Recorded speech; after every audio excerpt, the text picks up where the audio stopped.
اسلام کے ان شروعاتی صحابہ میں سے تھے جنہوں نے مکہ کی دھرتی پر سب سے پہلے اور سب سے کڑی آزمائشیں جھیلیں۔ ان کے والد یاسر ابن امیر اور والدہ سمیہ بنت خیاط بھی ایمان لا چکے تھے۔ یہ پورا گھرانہ کمزور اور غریب تھا، اس لیے قریش کے سرداروں نے انہیں اپنا نشانہ بنایا۔ ان پر سب سے زیادہ ظلم کرنے والوں میں بدنام سردار ابو جہل، عمر بن ہشام تھا۔ مکہ کی تپتی ریت پر یاسر کا پورا پریوار گھسیٹا جاتا، انہیں لوہے کی زنجیروں میں باندھا جاتا، دھوپ میں لٹایا جاتا اور کہا جاتا، محمد صلی اللہ علیہ وسلم کو چھوڑ دو، ان کے دین سے پھر جاؤ۔ لیکن ان کا جواب ایک ہی ہوتا، اللہ ایک ہے اور محمد صلی اللہ علیہ وسلم اس کے رسول ہیں۔ ابو جہل کا غصہ اور بڑھتا گیا، اس نے حضرت یاسر رضی اللہ عنہ کو اتنی یاتنائیں دیں کہ وہ شہید ہو گئے۔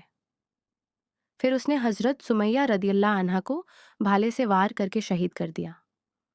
وہ اسلام کی پہلی شہیدہ بنی۔ یہ سب کچھ عمار ابن یاسر اپنی آنکھوں سے دیکھ رہے تھے۔ ماں باپ ان کے سامنے شہید کر دیے گئے اور وہ بے بس تھے۔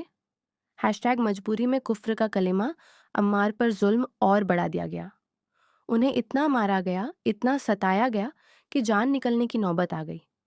آخرکار انہوں نے اپنی جان بچانے کے لیے زبان سے وہ شبد کہہ دیے جو کافر کہلاتے تھے، جبکہ ان کا دل ایمان سے بھرا ہوا تھا۔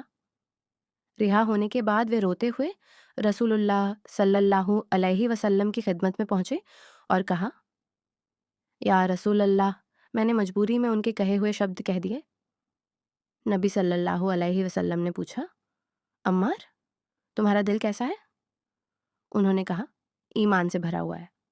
تو نبی صلی اللہ علیہ وسلم نے فرمایا، اگر وہ پھر ایسا کریں تو تم پھر وہیں کہہ دینا، جان بچانے کے لیے۔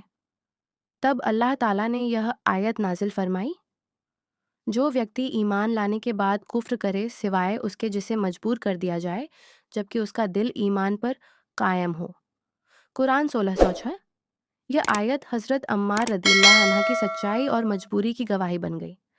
ایک موقع پر نبی نے فرمایا، عمار سر سے پاؤں تک ایمان سے بھرے ہوئے ہیں، اور ایک دوسری حدیث میں آیا، عمار کو ایک باغی گروہ قتل کرے گا۔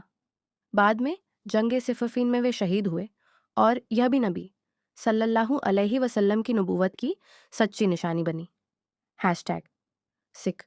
عمار بن یاسر رضی اللہ عنہ کا واقعہ ہمیں سکھاتا ہے، سچا ایمان دل میں ہوتا ہے، اللہ دلوں کا حال جانتا ہے۔ مجبوری میں کہی گئی بات اگر دل ایمان پر قائم ہو تو اللہ معاف فرما دیتا ہے۔ صبر کرنے والوں کا درجہ اللہ بہت بلند کرتا ہے۔ اللہ ہمیں بھی ایسا سچا اور مضبوط ایمان عطا فرمائے، آمین۔